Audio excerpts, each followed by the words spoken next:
নবিদুল আলী হজরত ফাতেমা রাদিয়াল্লাহু তাআলা আনহা এর আখলাক ও আদব। একথা সর্বজন বিদিত যে নবী নন্দিনী হজরত ফাতেমাতুজ্জোহরা রাদিয়াল্লাহু তাআলা আনহা জন্মের পর হতে হজরত আলী এর সাথে বিবাহ বন্ধনে আবদ্ধ হওয়ার আগ পর্যন্ত পূত পবিত্র ও সর্বগুণে গুণান্বিত ও উত্তম আদর্শের প্রতীক, সর্বোত্তম চরিত্রের প্রতীক, সর্বোত্তম চরিত্রের অধিকারিণী ছিলেন। মহামানবের গৃহে লালিত পালিত হয়েছেন।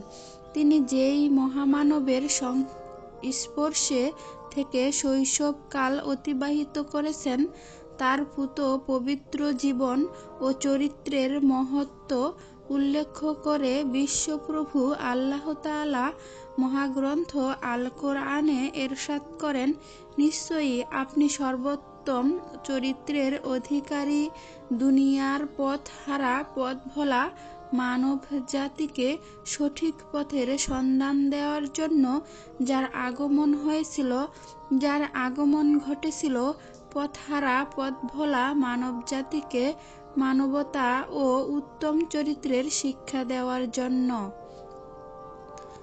মানবতা ও উত্তম চরিত্রের শিক্ষা দেওয়ার জন্য এমনই আদর্শের প্রতীক মহামানবের গৃহে আদরের দুলালী হজরত ফাতেমা রাদিয়াল্লাহু তাআলা আনহা লালিত পালিত হয়েছেন বলেই তার চরিত্রের মধ্যে ফুটে উঠেছিল অতিশয় সংযমী, দানশীল, অল্পে তুষ্ট, ইবাদত গোজারি মহৎ গুণগুলো। তাই তো বলা হয়ে থাকে, ভালো লোকের সান্নিধ্যে খারাপ লোকও ভালো হয়ে যায়। নবিদুল আলী হজরত ফাতেমা রাদিয়াল্লাহু তাআলা আনহাকে আল্লাহ তাআলা নারী জাতির উত্তম নমুনা হিসেবে দুনিয়াতে পাঠিয়েছেন। অন্যদিকে প্রিয় নবী সাল্লাল্লাহু আলাইহি সাল্লাম এর মতো আদর্শ মহামানবের শিক্ষাও সংসর্গ তার চরিত্রকে উন্নতির উচ্চ শিখরে পৌঁছে দিয়েছে। স্ত্রী জাতির স্বভাব ও ব্যক্তিগত আচরণের প্রতি তাকালে দেখা যায়, অল্পে তুষ্ট থাকা সাধারণত স্ত্রী জাতির স্বভাব বিরুদ্ধ। সহিহ হাদিসের বর্ণনা হতে জানা যায়, প্রিয় নবী সাল্লাল্লাহু আলাইহি সাল্লাম বলেছেন, আমি জাহান্নামের প্রতি দৃষ্টিপাত করে দেখতে পেলাম, জাহান্নামের অধিবাসীদের মধ্যে স্ত্রী জাতির সংখ্যা সবচেয়ে বেশি। স্ত্রী জাতিরা সবচেয়ে জাহান্নামে বেশি কেন, এ কারণ সম্পর্কে জিজ্ঞাসা করলে প্রিয় নবী সাল্লাল্লাহু আলাইহি সাল্লাম ইরশাদ করেন, তাদের বিশেষ দোষ হলো তারা কোনো সময়ই স্বামীর শকর গোজারি করে না। তবে দুনিয়ার সমস্ত স্ত্রী জাতিরা এই দোষের মধ্যে নিমজ্জিত হয়ে থাকলেও প্রিয় নবী সাল্লাল্লাহু আলাইহি সাল্লাম এর কলিজার টুকরা নারী জাতির উত্তম নমুনা হযরত ফাতেমাতুজ্জোহরা চরিত্র এই দোষ হতে সম্পূর্ণরূপে মুক্ত ছিল। অভাব অনটনের মধ্যে দিয়ে দাম্পত্য জীবন অতিবাহিত ও নবীকন্যা হযরত ফাতেমা আদর্শ চরিত্রকে বিসর্জন দিয়ে সুখের পথ খুঁজেনি, বরং শত অভাবের অনটনের মধ্যে আল্লাহর হুকুম ও প্রিয় নবী সাল্লাল্লাহু আলাইহি সাল্লাম এর আদর্শের উপর সর্বদা অটল ছিলেন। মানুষের জীবনের দিকে তাকালে দেখা যায়, অভাব অনটন বিপদ আপদে যখন পড়ে তখন তারা আল্লাহ রাসূলের পথ ও আদর্শ হতে বিচ্যুত হয়ে পড়ে, অন্যকে দোষারোপ করে।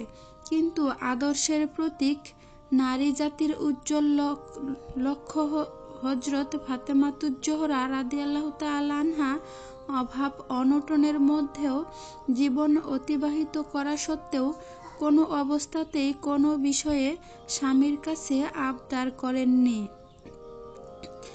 আরাম আয়েশ, ভালো বাসস্থান, উন্নত মানের পোশাক পরিচ্ছদ, দাসী অলংকার, সুরম্য অট্টালিকা, নিয়মিত পেট ভরে ভালো খাদ্য খাওয়া, দাস-দাসীর সেবা গ্রহণ করা, এক কথায় সুখে থাকার পার্থিব উপভোগ্য নিয়ামত তিনি জামাতা হযরত আলী এর নিকট হতে পাননি এবং পাবার জন্য কোনো সময় বিশেষভাবে আবদার করে স্বামীর মানসিক খারাপ ও করেননি। তার জীবনে এমনও দেখা গেছে, কোথা হতে কোনো দাসী পোশাক ও অলংকার উপহার হিসেবে পেলে তা নিজের সংসারের জন্য না রেখে পিতার নিকট বাইতুল মালে পাঠিয়ে দিতেন। নিজের অভাব সংসারের মধ্যে যা কিছু বাস করার মতো ছিল তা হতে বেশি ভাগ জিনিস অসহায় গরিব মিসকিনদের মাঝে বিলিয়ে দিতেন। এমনকি অনেক সময় এমনও দেখা গেছে, নিজের সামান্যের খাদ্যগুলো গরিব মিসকিনদের মাঝে দান করে নিজে শুধু পানি পান করে থাকতেন। একাধারে 3 দিন ও ক্ষুধায় পেটে পাথর বেঁধে থাকতেন। নবী জামাতা হযরত আলী গৃহ কোনো সময়েই তৃপ্তিমতো আহার করেন না। যদি কোনো সময় কোনো স্থান হতে ভালো খাদ্য দেওয়া হতো, তখন খাদ্য দেখা মাত্রই কেঁদে দিতেন। কেঁদে দেওয়ার কারণ ছিল তার পিতা বিশ্বনবী হযরত মুহাম্মদ সাল্লাল্লাহু আলাইহি সাল্লাম এর তার মান্যবর স্বামী ইসলামের বীর সৈনিক হযরত আলী গোটা জীবন অনাহারে অর্ধহারে পেটে পাথর বেঁধে থাকতেন। তার কারণে তার সামনে ভালো খাদ্য উপস্থিত হলেই সে স্থির থাকতে পারতেন না। তিনি তার জীবনের প্রতি মুহূর্তে পিতা হযরত মুহাম্মদ সাল্লাল্লাহু আলাইহি সাল্লাম ও স্বামী হযরত আলীকে সর্বক্ষেত্রেই পূর্ণ অনুসরণ করে চলতেন। হযরত ফাতেমা হযরত আলী এর দাম্পত্য জীবন ছিল মধুর সম্পর্কে ভরপুর। তাদের দাম্পত্য জীবনের কোনো সময় ও যদি কোনো টুকিটাকি নিয়ে মনোমালিন্য দেখা দিত, প্রিয় নবী সাল্লাল্লাহু আলাইহি সাল্লাম তা মিটিয়ে দিতেন। নবীকন্যা হযরত ফাতেমা স্বামীকে খুশি রেখেই দুনিয়া হতে বিদায় নিয়েছেন। হযরত ফাতেমা কেবল প্রিয় নবী ও স্বামীর সঙ্গে ভালো ব্যবহার ও উত্তম সম্পর্ক দেখতেন তা নয়, তিনি আল্লাহ তাআলার রেজানন্দি হাসিলের নিমন্ত্রে সকলের সাথেই ভালো সম্পর্ক রেখে চলতেন। এমনকি তিনি তার জীবনে কোনো সময়ই বিমাতাদের সঙ্গে খারাপ ব্যবহার করতেন না, কোনো সময়ই টুকিটাকি নিয়ে তাদের সঙ্গে মনোমালিন্য করতেন না। এছাড়া বিমাতাদের পূর্বের স্বামীর ঘরে ছেলেমেয়েদের সঙ্গে কখনো খারাপ ব্যবহার করতেন না, বরং তাদের সঙ্গে ভালো সম্পর্ক রাখতেন। শুধু সম্পর্কই নয়, তাদের প্রায়ই খোঁজ খবর নিতেন। তার চেয়ে বয়সে যে সকল বোনেরা বড় তাদের সম্মান করতেন, তাদের সঙ্গে মায়ের সমতুল্য ব্যবহার করতেন। বোনদের স্বামী ও আত্মীয় স্বজনদের সঙ্গে সর্বদা ভালো সম্পর্ক রাখতেন। তাদের সঙ্গে কোনো সময়ই অশোভনীয় আচরণ করতেন না। তার আচার ব্যবহারে ভগ্নিপতি সহ তার পরিবারের সকলেই খুশি ছিলেন। কেবল বড় বোনদেরকে ভালো জানতেন তা নয়, ছোট বোনদেরকেও স্নেহ আদর করতেন। এমনকি তাদের বিভিন্ন চাহিদা শক্তি সামর্থ্য অনুযায়ী পূরণ করতে চেষ্টা করতেন। তিনি জীবনে কারো সাথেই দাম্ভিকতা সহ কথা বলতেন না এবং এমন কোনো আচরণের মধ্যে লিপ্ত হতো না যে আচরণে অহংকার জেগে যেত, বরং তিনি সকলের সাথেই সুসম্পর্ক বজায় রেখে বিভিন্ন কাজ করতেন। এমনকি তিনি নবী দুজাহান নিখিল বিশ্বের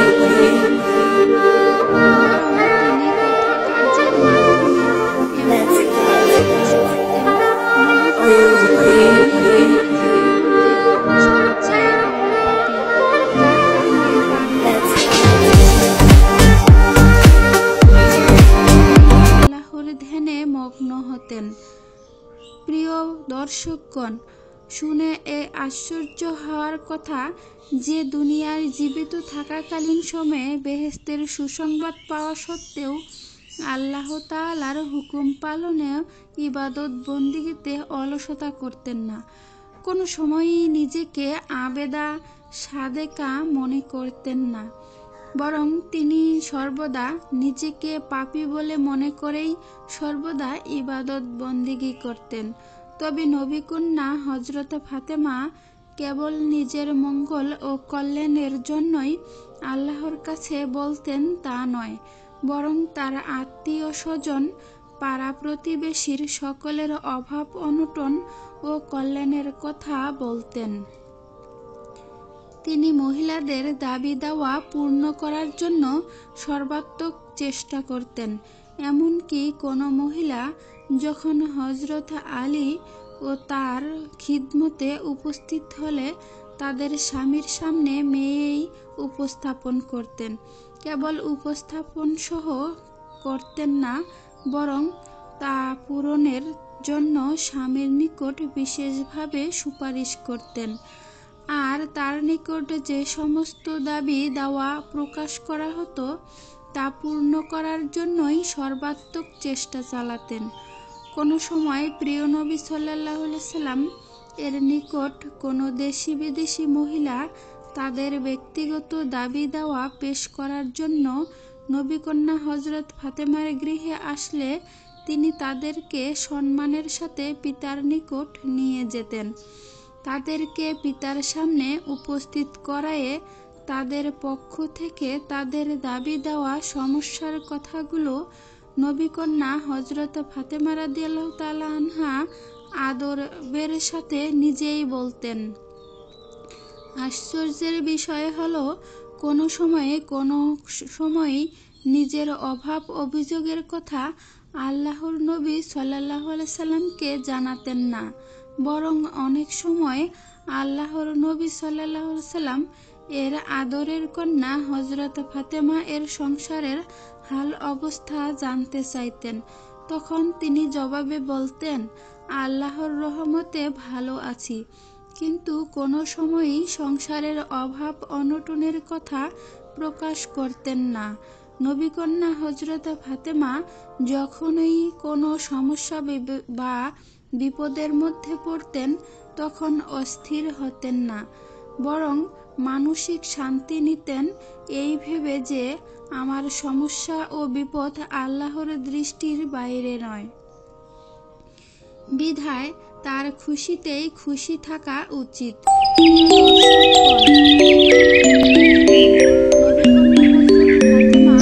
বিপদ আপদ ও সমস্যার মধ্যেও আল্লাহকে এক মুহূর্তের জন্য ভুলে যেতেন না। নবীকন্যা হযরত ফাতেমা হযরত আলী এর সাথে বৈবাহিক বন্ধনে আবদ্ধ হওয়ার পর হতেই তার প্রতিটি নির্দেশ পালনের জন্য একনিষ্ঠভাবে সচেষ্ট থাকতেন। বিবাহ বন্ধনে আবদ্ধ হওয়ার পর হতে প্রিয় নবী সাল্লাল্লাহু আলাইহি সাল্লাম দোয়া স্বরূপ যে উপদেশ দিয়েছিলেন তা সর্বদা স্মরণ করে স্বামী গৃহে জীবনযাপন করতেন। প্রিয় নবী এর প্রিয় উপদেশটি ছিল, হে ফাতেমা, স্বামীর প্রতিটি নির্দেশকে মনোযোগ দিয়ে শ্রবণ করা ও তা পালনের জন্য সর্বাত্মক চেষ্টা চালাবে, কেননা স্বামীর সন্তুষ্টিতেই আল্লাহ তাআলার খুশি। হযরত ফাতেমা প্রিয় নবী সাল্লাল্লাহু আলাইহি সাল্লাম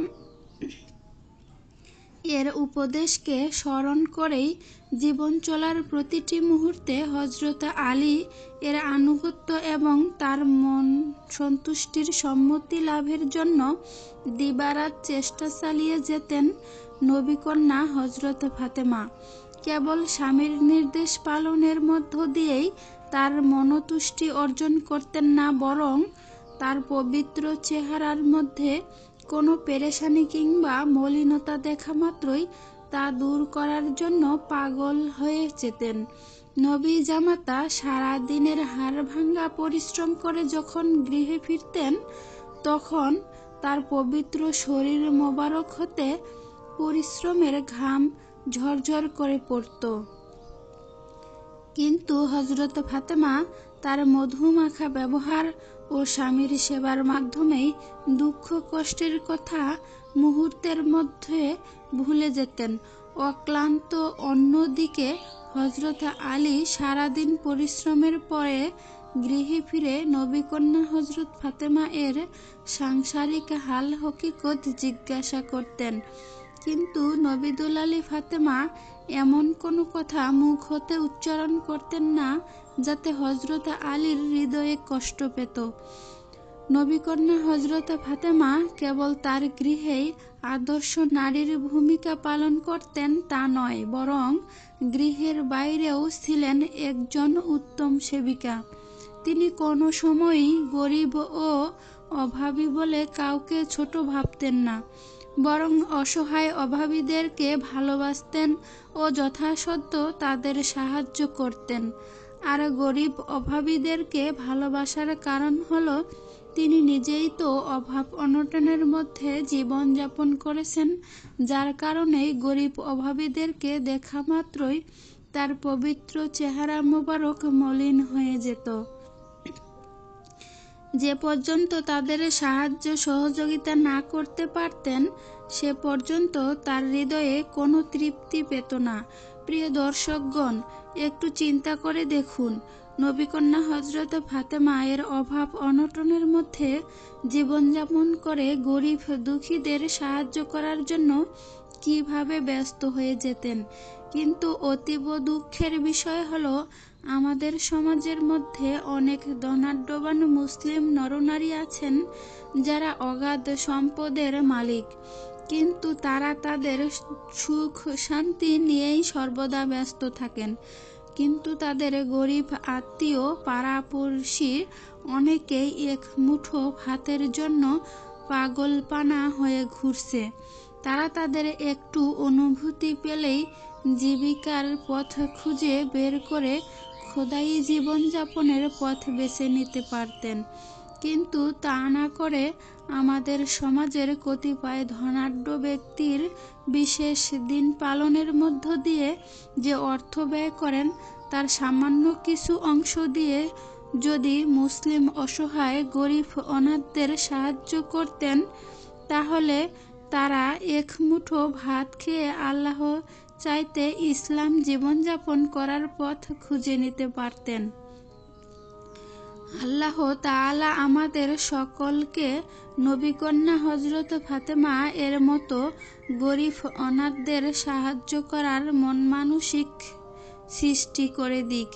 নবীকন্যা হযরত ফাতেমা এর আখলাক ও আদত বলে শেষ করা যাবে না, তার আদত লিখে শেষ হবে না। নবীকন্যা সর্বদা নিজের ভুল ও দোষ তালাশ করতেন, কিন্তু কোনো অবস্থাতেই কারো দুর্নাম করতেন না, তবে গুণ প্রকাশ করতেন। এ কথা সর্বজন বিদিত যে বর্তমান গীবত ও নিন্দা করা নারী জাতির প্রকৃতি স্বভাব। কেননা কোনো নারী আপন মায়ের সঙ্গে সৎ মায়ের একত্রে বসবাস এবং তাদের পিতার অর্থ সম্পত্তিতে সৎ মায়ের অংশ ইত্যাদি কোনো নারী জাতির বরদাশত করতে পারে না, বরং যে কোনো ষড়যন্ত্রে লিপ্ত হতে কুণ্ঠবোধ করে না। কিন্তু নারীকুলের শিরোমণি হযরত ফাতেমা বিমাতাদের প্রতি আন্তরিক সম্মান, উদারতা ও সহানুভূতি দেখিয়েছেন, তা ইতিহাসের পাতায় চিরভাসুর হয়ে থাকবে। নারীকন্যা হযরত ফাতেমার অভাব অনটনের মধ্যেও জীবনযাপন করলেও তার স্বভাব ছিল দান দক্ষিণা অনুগ্রহ খুবই কম গৃহ করতেন, তবে সময় সাপেক্ষে গ্রহণ করলেও তার বিনিময়ে কিছু না কিছু দিয়ে দিতেন। তবে কোনো সময় কার নিকট হতে দামি কোনো পুরস্কার পেলে তা নিজে গ্রহণ না করে বাইতুল মালে দিয়ে দিতেন। কেউ যদি তার গুণ কর্তন ও প্রশংসা করত তার সামনে, তাহলে তিনি খুবই বেজার হতেন এবং তিনিও কারো সামনে কোনো তার সমস্যার ফল প্রকাশ করতেন না, এবং শত কষ্ট হলেও নিজের দুঃখের কথা কারো কাছেই বলতেন না। তবে অন্য কারো দুঃখের কথা শোনা মাত্রই তা দূর করার জন্য নিজ শক্তি সামর্থ্য অনুযায়ী চেষ্টা করতেন। তার স্বভাবের মধ্যে বিশেষ গুণ ছিল নিজে না খেয়ে ছেলে মেয়ে স্বামীদের খেতে দিতেন এবং তাদের খাওয়ার মধ্যেই তৃপ্তি পেতেন। আর কেহ যদি তাকে হাদিয়া স্বরূপ ভালো খাদ্য দিতেন তা তিনি কোনো সময়ই নিজে খেতেন না, বরং পিতা হযরত মুহাম্মদ সাল্লাল্লাহু আলাইহি সাল্লাম ও বিমাতাদের জন্য নিয়ে যেতেন। কারো মধ্যে যে পাঠিয়ে দিতেন, কারো মাধ্যমে তা পাঠিয়ে দিতেন।